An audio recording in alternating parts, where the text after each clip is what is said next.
Welcome to So Many Receipts. I'm Flo Michelle. And I'm Shelley Seddon. And we are two entertainment journos based in Sydney, Australia who love to analyse and talk about all things reality, TV and pop culture.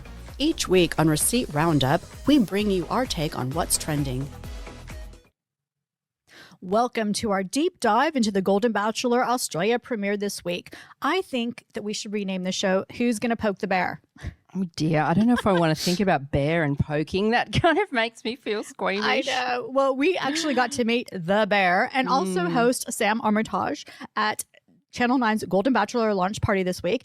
You can see some of our TikTok video that we shot on the screen right now. Yeah, it was held at Event Cinemas in Sydney CBD. There is some of our footage right now. It was a tad odd because it was a boiling hot day and most of the media and podcasters like us were in these business-like summer outfits, right? And then the ladies, they were all in those floor-length glitzy ball gowns at 12 noon lunchtime, not far from the popcorn machine. Yes, it was a bit, pageant-y, but there was a red carpet and we could freely mingle with the ladies in a bar area where some of them danced alongside a DJ in the middle of the day.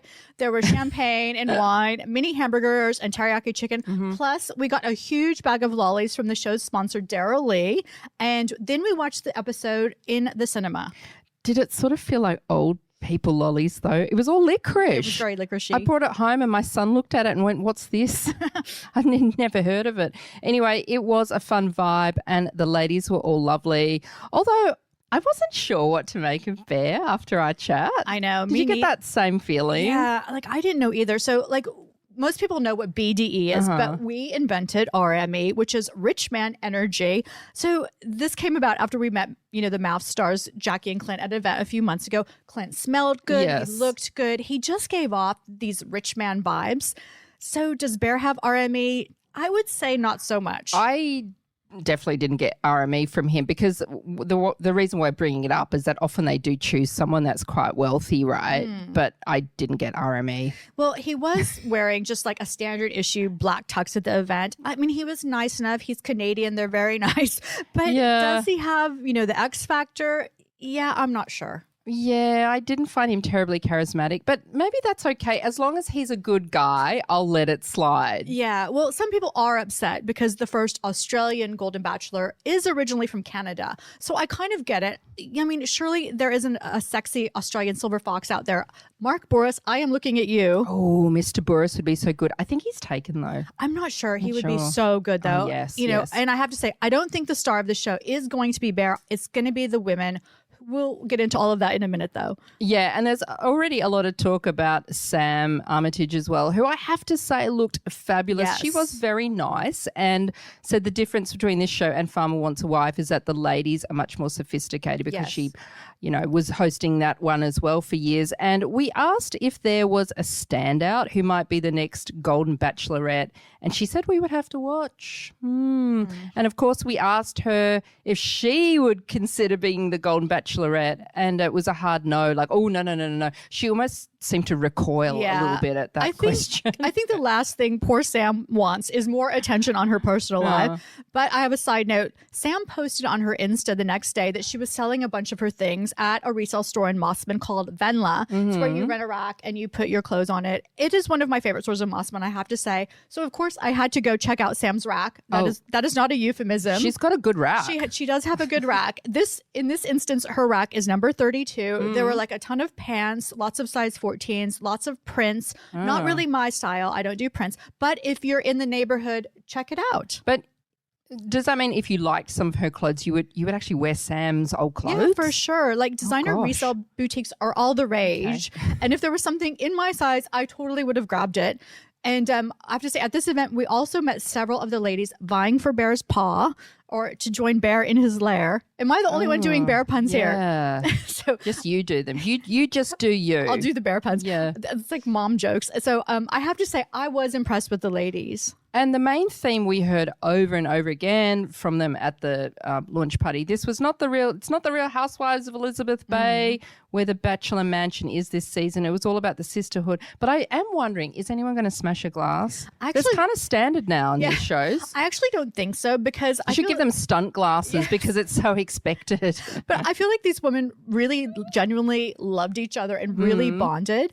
And they're old enough where they are, too old for the bullshit, whether it's the petty fighting or settling for some random man. They know their worth and they're doing this because they're just willing to take a shot and put themselves out there. I actually really thought they were inspiring. Yeah, so on to the ladies we met. Of course, everyone wanted to meet Laura, who's Abby Chatfield's mum, who's 64. You can see where Abby gets her spark from. I did like Laura. She was very chatty and extroverted. She said Abby was very supportive of her going on the show. I did ask her if she was ever concerned about the amount of hate Abby sometimes gets online for her outspoken views, but she said she wasn't worried as Abby's a really strong girl. She raised her to be a strong girl. And then we also met Abby herself, who turned up with her boyfriend Adam Hyde from the band Peking Duck in support of her mum. And they were very friendly and smiley. I said to Abby, are you okay? Because I'd just seen some kind of TikTok of her crying. I don't think she knew what I was talking about. She kind of looked at me a bit blank. And then I said, the TikTok. And she said, oh, no, fine. Well, I think she was probably confused because she's on TikTok every day crying and breaking down. So I have to say, I really loved Angela, who is a 52-year-old psychotherapist from Victoria. She is stunning. She wore a great pink Rebecca Valance dress at the premiere. I loved her. Well, I thought that was the best dress of the day. And I also thought she was the most beautiful. Yes, and she was really smart too. I enjoyed talking to her, and we thought for sure she was the front runner. Yes. But no, she didn't even receive a rose during the first rose ceremony. Like, we were both shocked. And kind of zero airtime. I know. Virtually none, given the boot night one. I've said it a million times. We have absolutely no intuition. We're always wrong about all of these things. I know. So I said to Angela that we thought maybe the show would be boring because everyone kept saying, oh, we got along great. But she said that there were a lot of twists and turns and shocks. She also said that Bear was madly in love. So apparently he does find someone. But I have to say our intuition sucks. But we did see her, remember, after the screening was finished and we were all leaving to go out. She was in that locked glass room. Remember, the door was locked. Yeah. Having a serious talk with someone who I presume was someone from Channel 9. What were they talking about? Does she maybe come back on the show? That would be a fun twist. Yes. They brought Intruder, back ex-contestants. There is something suspicious about her edit. I don't know what it is. But anyway, we do have some thoughts on possible frontrunners. Though, obviously, take it for what it's worth. Since our intuition is non-existent. They could be gone by next episode. So exactly. Lucky you're listening now. Exactly. If you're before that. So I want to mention Kim from Queensland. She is the doctor and she has 5 kids. She also loves racing Porsches, and she made a really dramatic entrance at the mansion in her car. She's great. She's been widowed twice. She's been a military doctor, and both of her husbands were pilots. Yeah, she was lovely when we chatted to her. And then there's Jan. I do like Jan. I don't think it's ultimately going to be Jan, though, because that would be too predictable. Because there are too many twists and turns to come, right? Yeah, that's what I think as well. And I also loved Jeanette from Victoria. A lot of the women at the premiere party, they were wearing very pageant-y type gowns. And she was wearing the sexy strapless black dress. Yes. She also has a great body because she's a Pilates instructor, owns a studio. And I read that she had a heart attack at 50. That's so scary. Yeah, 50? I know, so young. Wow. So she lives on the Mornington Peninsula. And when I was chatting with her, she did invite me to come and do Pilates at her studio. And Jeanette, when you're in the area. Yeah, exactly. Next state. I want to go to the Mornington Peninsula just to do Pilates with Jeanette. Let's do that. So Jeanette scored the first date with Bear and the first real-ish kind of kiss.